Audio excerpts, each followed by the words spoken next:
Assalamualaikum warahmatullahi wabarakatuh. Saya Anindita. Saya akan mempresentasikan proyek saya tentang proses pengembangan uh, perangkat lunak. Proyek saya yaitu aplikasi atau web dari Departemen Kreatif BMI SQDS. Untuk yang pertama, saya akan menjelaskan bagaimana siklus pengembangan software. Yang pertama itu ada planning, analisis, desain, dan implementasi. Berikut ini adalah siklus dari pengembangan software. Yang pertama itu ada perencanaan atau planning. Tahap ini melibatkan um, penentuan tujuan proyek, menentukan anggaran dan sumber daya yang diperlukan, serta merencanakan jadwal dan tugas. Ini adalah tahap awal di mana tim proyek merumuskan rencana kerja. Input dari planning itu yang pertama adalah kebutuhan atau perubahan software, yaitu sistem request. Prosesnya adalah sistem analis akan membuat analisis kelayakan, yaitu feasibility analysis, atau biasa disebut dengan studi kelayakan dari sistem request. Lalu prosesnya itu kita bisa mendefinisikan tujuan dan ruang lingkup. Mungkin nanti akan ditampilkan di akhir bagaimana studi kelayakannya dibuat. Lalu penentuan sumber daya yang diperlukan, lalu penjadwalan bagaimana proses pengembangan perangkat lunak ini akan dibuat, lalu manajemen resiko, anggaran, perencanaan kualitas, dan dokumentasi yang akan menghasilkan output yaitu sistem proposal.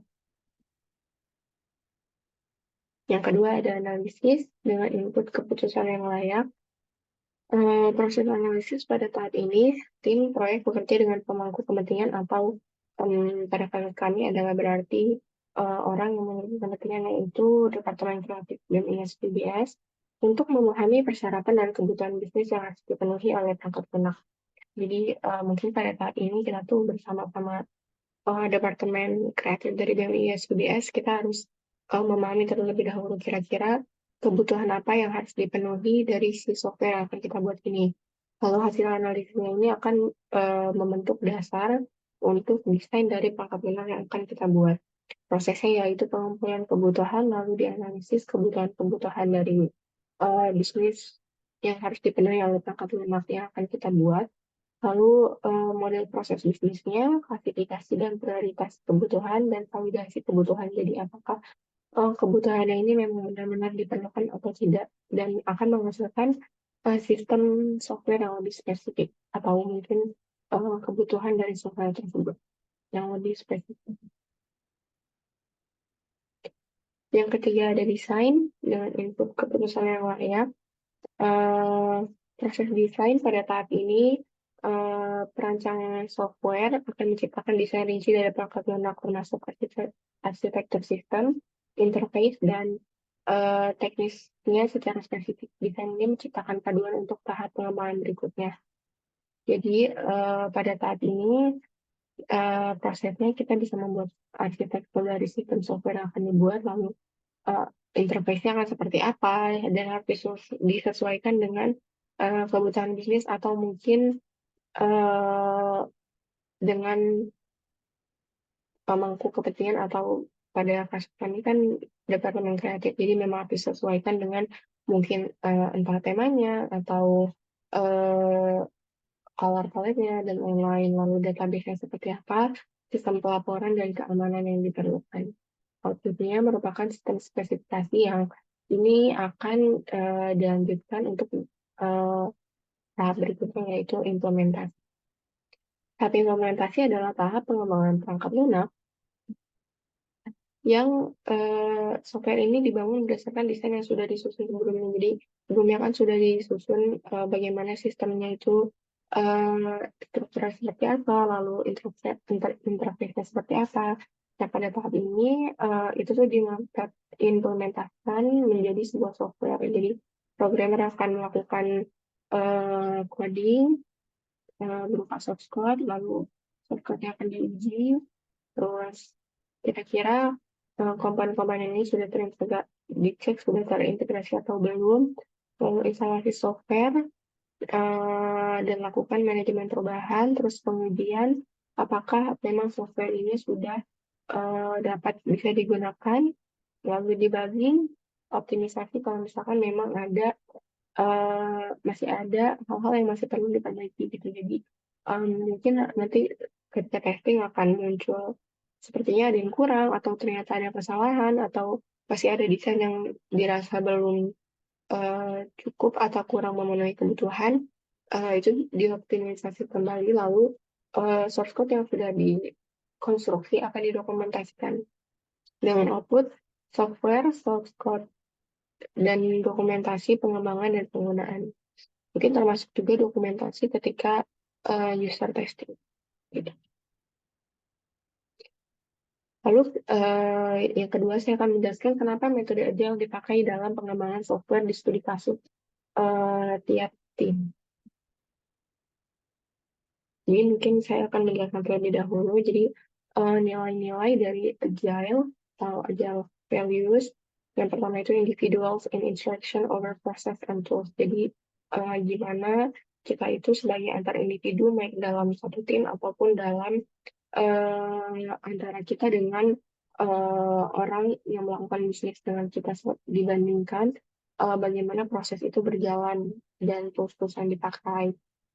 Terus lalu working software over comprehensive documentation yang dimaksud di sini adalah jadi kita itu lebih fokus kepada uh, gimana software ini bekerja daripada kita hanya membuat dokumentasi yang lengkap tapi ternyata softwarenya itu tidak bisa berjalan seperti itu. Jadi mungkin lebih fokus kepada pengembangan softwarenya.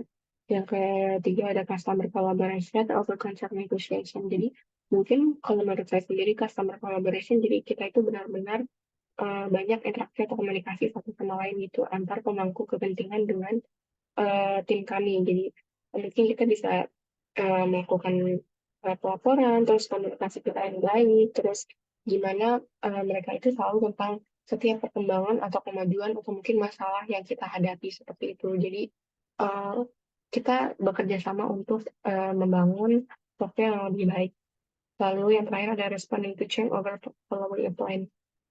Uh, karena waktu itu kan berjalan gitu ya dan untuk kebutuhan bisnis itu sendiri uh, selalu akan terjadi perubahan gitu entah mungkin ternyata ada ide baru atau dari um, pemangku kepentingan yang punya bisnisnya ini ternyata memang ada yang mau ditambahkan gitu atau ternyata dari pihak eksternalnya tiba-tiba ada perubahan yang tidak bisa diketahui gitu kan jadi kita tuh harus bisa apa namanya merespon perubahan tersebut gitu apalagi sesuatu yang memang ternyata kita tidak bisa menghindar gitu jadi itu mungkin kita juga lebih fleksibel gitu dibandingkan kita apa namanya mengikuti rencana yang eh, seperti itu jadi mungkin juga kalau misalkan di sini tuh kalau misalkan kita lebih respon terhadap perubahan gitu ya jadi kita ini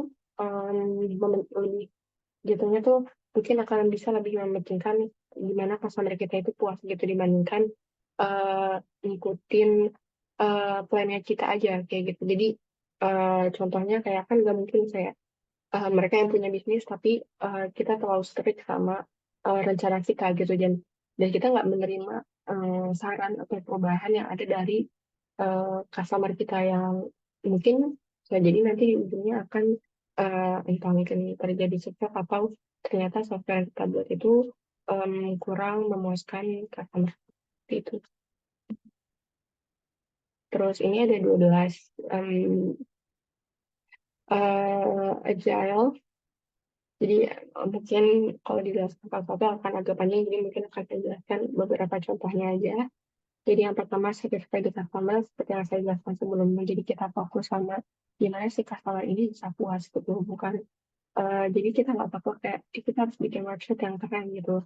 Karena percuma gitu kalau menurut saya kalau misalnya kita udah bikin website yang ternyata kelihatannya keren, tapi ternyata customer kita nggak bisa puas sama apa yang kita buat karena mungkin meskipun itu memang bagus tapi ternyata tidak memenuhi kebutuhan si customer tersebut. Terus yang welcome change tadi juga sudah saya jelaskan, gimana kita itu harus bisa merespon perubahan entah dari pihak eksternal, dari pihak yang punya bisnis atau bahkan dari tim kita sendiri seperti itu. Terus di level ini jadi gimana kita itu terus-terusan mungkin update progres itu kali ya. Jadi biar sama kita tuh juga tahu kita ini sudah melakukan proses pengembangan software ini sampai tahap mana gitu. Setiap ada kemajuan kita melaporkan, mungkin setiap ada perubahan kita bisa terus saling update gitu. Dan itu juga nyambung sama yang keempat, gimana kita itu bisa saling berkolaborasi gitu. Seperti itu. Terus bisa dilihat sendiri kenapa kita pakai agile methodologies karena dibandingkan dengan metodologi-metodologi yang lain, metode agile itu bisa dibilang paling cocok dengan uh, kebutuhan atau ya kebutuhan pelanggan yang berbeda-beda gitu. Mungkin kalau dalam kasus uh, dari tim saya sendiri, um, kenapa metode agile ini cocok? Karena yang pertama, kita ini punya waktu hanya 3 bulan. Sebenarnya itu cukup panjang, namun karena kami sendiri yang merupakan mahasiswa dan banyak waktu yang harus dipakai gitu. Jadi mungkin kita saya gitu memilih apa namanya membagi waktunya. Jadi bisa dibilang em, kita tuh punya jadwal yang cukup padat dan artinya kita punya sedikit waktu gitu. Dan metode agile ini bisa dibilang cocok gitu. Dan kita juga belum tahu kayak siapa aja nih karena yang kita buat software itu kan adalah sebuah tim kreatif gitu ya untuk jasa fotografi atau videografi seperti itu. Dan mungkin untuk yang nanti akan memakai jasanya belum tentu semuanya itu ternyata familiar terhadap teknologinya gitu. Jadi metode ini tuh juga cocok gitu untuk orang yang memang belum sering atau belum familiar dengan menggunakan teknologi. Dan jadi prinsip-prinsip agile ini menekankan kolaborasi pelanggan, fleksibilitas kerja tim, dan fokus pada penyediaan perangkat lunak yang berharga dengan cara yang responsif dan efisien. 12 prinsip ini penting karena meningkatkan kepuasan pelanggan, fleksibilitas kolaborasi, dan fokus pada pemberian nilai. Jadi ini memberikan serangkaian nilai dan keyakinan untuk gimana caranya kita bisa membantu tim. Jadi kita membantu anggota lain dalam pekerjaan mereka masing-masing yang pada akhirnya akan menghasilkan software dan proses proyek yang lebih efisien, efektif, dan fokus kepada pelanggan. Yang ketiga, saya akan menjelaskan pentingnya studi kelayakan dalam merencanakan pengembangan software. Kenapa feasibility study atau studi kelayakan itu penting? Karena itu menjadi suatu evaluasi yang sistematis yang dilakukan sebelum memulai suatu proyek atau investasi. Jadi untuk menilai apakah proyek itu memang memungkinkan yang akan dinilai apakah bisa sukses dari 3 segi. Yang pertama itu adalah teknis atau capabilities. Jadi apakah teknologi yang diperlukan untuk proyek yang tersedia dapat diimplementasikan dengan baik. Ini juga mencakup penilaian apakah proyek tersebut dapat diselesaikan dengan sumber daya teknis yang tersedia. Jadi kayak sebelum ini kita harus ngecek dulu kayak uh, apakah memang proyek yang akan kita buat ini, software yang akan kita buat ini bisa diselesaikan sama teknis yang emang sudah ada gitu. Dan apakah ini tuh bisa diimplementasikan dengan baik gitu. Untuk kami sendiri ini kan merupakan jadi pelanggan kami ini untuk pertama kalinya memakai website untuk portofolio dan untuk pemasaran ya mungkin seperti itu.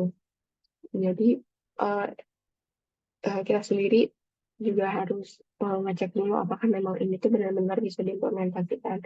Dan yang kedua dari segi ekonomis, ROI, return of investment, dan BEP, yaitu break even points.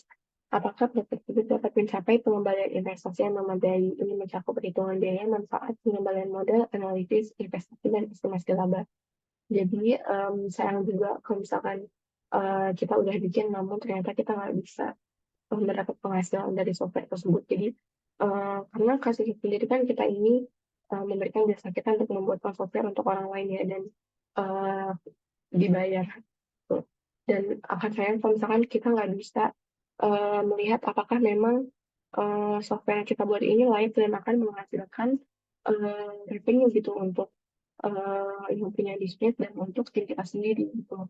Jangan sampai apa yang sudah kita buat ini belum kita cek dan kita udah buat ini lama panjang dalam proses yang cukup rumit gitu.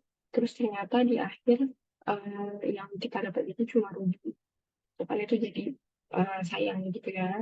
Terus yang kedua dari sisi organisasional, apakah memang proyek software ini sejalan sama apa yang mereka butuhkan dan eh, cocok sama ekspektasi yang mereka punya sama kita gitu. Jadi kita juga mungkin itu nyambung sama yang Agile tadi ya. Jadi kayak kita juga harus itu jadi salah satu sesuatu yang penting karena dengan kayak kita berkolaborasi kayak gitu, itu kita jadi tahu apa sih yang sebenarnya betul-betul dibutuhkan dan kita bisa ngecek gitu sebelumnya. Jadi kita bisa menentukan studi kelayakannya terlebih dahulu dengan cara ya kita ketemu terus kita ngobrol gitu, dan jadinya itu kita bisa membuat eh, apa namanya studi tentang kelayakan di mana proyek ini ternyata memang bisa memenuhi kebutuhan dan ekspektasi dari organisasi. Lalu kenapa itu penting? Yang pertama untuk evaluasi keberhasilan proyek. Jadi em, jangan sampai kita ini udah mau mulai atau udah setengah jalan dan ternyata kita tuh belum tahu gitu, kayak gambling aja gitu evaluasi apa namanya, nggak evaluasi apa-apa terus jadi yang kayak jadi kita jalan dulu aja gitu kan, kita nggak bisa gerak kalau misalkan emang kita belum tahu kayak apa aja yang kita butuhin, planningnya segala macam, terus kehematan waktu dan sumber daya. Jadi sayang juga kalau misalkan kita udah pakai waktu yang lama untuk buat dan sumber daya yang terpakai pun banyak, kasih waktu, kasih tenaga, kasih apa namanya, eh kita ngasih sumber daya itu kan saya kalau misalkan ternyata memang misalkan kita buat kesalahan terus keulang gitu. Jadi tuh yang kayak biar kita tuh nggak buang-buang waktu nanti selalu banyak kesalahan dari awal tuh udah mungkin diestimasi atau kita lihat dulu nih kira-kira resikonya itu seperti apa, terus yang keempat penilaian kebutuhan sumber daya, kita butuh sumber daya apa aja, mungkin ternyata kita butuh teknologi yang lebih maju gitu atau mungkin kayak hardware yang lebih efisien atau seperti apa, terus tujuan dan ruang lingkup kira-kira itu akan dipakai untuk siapa aja dan tujuan dari software itu apa, terus pemahaman kebutuhan pengguna. Jadi yang kita harus juga lihat gitu kira-kira kan tadi kalau misalnya kita udah bikin juga dan ternyata kita apa ketika launching gitu penggunanya tuh nggak ngerti gimana cara pakai website kita. Jadi sebelumnya kita harus bikin istilahnya mengecek itu lah ya, kira-kira gimana sih bikin yang memang sesuai sama kebutuhan penggunanya. Dan tadi ada pemilihan alternatif solusi kalau misalkan memang ternyata ada kejadian yang tidak sangka-sangka gitu ya, kita udah punya alternatifnya. Saya kenakan pengambilan keputusan yang terinformasi. Yang keempat, saya akan menjelaskan cara melakukan studi kelayakan berdasarkan sisi teknis, ekonomi, dan organisasi. Dengan contoh sesuai studi kasus saya, yaitu pengembangan software Departemen Kreatif dan ISJB. Jadi untuk yang pertama ini, untuk studi kelayakan ini, kita ngelihat resiko, kita menentukan kira-kira resiko-resiko yang akan ada gitu. Jadi yang pertama ini ada resiko hubungan dengan kefamiliaran web. Jadi apakah webnya ini udah cukup familiar gitu. Dan kami menentukan bahwa risiko hubungannya itu sedang karena dalam um, mungkin bisnis yang akan kita buat udah ada beberapa karyawan yang memang memahami struktur aplikasinya itu akan seperti apa. Lalu mereka sendiri udah cukup familiar dengan ide yang akan kita buat. Terus cuma masih ada resiko yang cukup um, mengkhawatirkan gitu sedikit karena agensi belum pernah memiliki pengalaman menggunakan aplikasi atau website. Jadi ini pertama kali untuk agensi tersebut mereka tuh memakai web gitu untuk bisnis mereka. Lalu untuk resiko hubungan dengan kefamiliaran teknologi, jadi kita melihat kira-kira tingkat resiko dari kefamiliaran teknologinya ini gimana. Dan itu tuh bisa dibilang itu rendah karena saya sendiri ini untuk agensinya sendiri. Dalam agensi tersebut itu udah memang cukup banyak orang-orang yang berkecimpung dalam bidang teknologi. Ada beberapa orang IT, multimedia, dan lain-lain yang sudah cukup familiar dengan teknologi dan mungkin sudah tahu gitu cara menggunakannya. Lalu resiko hubungan dengan ukuran proyek, jadi tingkatannya dengan ukuran proyek yang akan kita buat ini sedang karena proyek web sendiri dikerjakan oleh dan dua orang pengembang dalam waktu 3 bulan. Nah, kenapa kita buat sedang? Karena dari kelas kami sendiri itu kan uh, sangkut paut sama kelas web framework gitu ya, dan di kelas web framework ini hanya ada 2 orang yang akan mengembangkan proyeknya kayak gitu. Jadi bisa dibilang mungkin memang akan cukup banyak usaha atau waktu yang uh, banyak gitu dan cukup sempit untuk ukuran 3 bulan. Menurut kamu seperti itu. Lalu gimana sebuah sistem ini memiliki kompatibilitas dengan infrastruktur yang ada, dan kami menentukan kalau resikonya ini rendah karena em, bisa dibilang ini tuh sudah kompatibel gitu karena jadi Fakultas sendiri dalam agensi ini tuh baru ada portofolionya itu hanya menggunakan sosial media Instagram gitu, dan bisa dibilang tuh tidak terstruktur dan tidak ada mungkin dari si adminnya dan lain-lain. Jadi ini sejalan gitu kalau misalkan kita akan bangun sistem portofolio web, dan mereka ini kan belum punya admin gitu ya di sana. Jadi gimana kita itu bisa melakukan pemesanan tanpa harus banyak mungkin karena kalau admin itu kan mungkin harus jawab pertanyaan dan segala macam gitu, dan kalau misalkan menggunakan web kan mungkin kita bisa langsung naruh eh, apa namanya stakeholder expression, jadi kira-kira pertanyaan apa aja, terus nanti eh, seperti apa portofolio dari masing-masing pihak kreatifnya seperti itu. Dan yang terakhir ada studi kelayakan ekonomi dan organisasi. Jadi untuk kelayakan ekonomi sendiri, tim kami itu belum bisa menghitung kira-kira ROI dan BEV-nya itu seperti apa. Namun untuk studi kelayakan organisasinya sendiri, bisa dibilang resikonya rendah secara organisasi, yaitu tujuan dari pengembangan dan pengembangan untuk portofolio dan penjualan jasa fotografi dan videografi. Itu tujuannya kan untuk memiliki portofolio yang memadai, terus untuk meningkatkan penjualan dan meningkatkan efektivitas penanganan pelanggan yang ini tuh selaras dengan keinginan agensi seperti itu. Jadi ini tuh udah selaras gitu ya.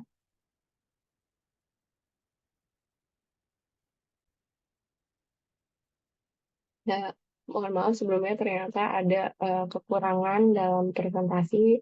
Saya lupa menjelaskan sistem request. Mohon dimaklumi. Jadi untuk yang sistem request ini pertama project sponsor kita atau orang yang punya kepentingannya itu merupakan division kreatif atau salah satu departemen kreatif dari BMIS UBS gitu. Business needs, jadi proyek ini dibangun untuk meningkatkan efisiensi penanganan pelanggan dan sebagai portofolio dari agensi tersebut seperti itu. Kalau untuk kebutuhan sistemnya sendiri, yaitu nanti akan ada fitur pencarian produk, fitur pemesanan produk, lalu portofolio produknya seperti apa gitu, dan mungkin nanti akan ada fitur seperti mungkin nanti akan ada bisa menaruh pertanyaan seperti itu ya. Lalu untuk business value sendiri, untuk intangible value atau yang tidak bisa diukur gitu ya. Jadi yang kayak eh, yang pertama itu meningkatkan brand recognition atau pemasaran agensi lewat internet. Yang kedua untuk meningkatkan kenyamanan dan kepuasan pelanggan. Karena saya jelaskan dulu ya. Lalu tangible value yang pertama untuk meningkatkan penjualan dari pelanggan baru melalui internet, mungkin sekitar 20 hingga 30 juta per bulan. Yang kedua untuk mengurangi biaya operasional penyewa mobil untuk menangani pemesanan pelanggan. Jadi kayak karena sejauh ini mereka ini belum punya admin gitu dan cukup kewalahan gitu ya karena misalkan memang ada yang perlu apa namanya biasa jadi kita harus mungkin ngasih list produknya dulu ada apa aja ini seperti itu gitu jadi kita mau untuk penanganan pelanggan itu lebih efisien dan lebih optimal gitu dan mungkin bisa respon pelanggan yang lebih cepat.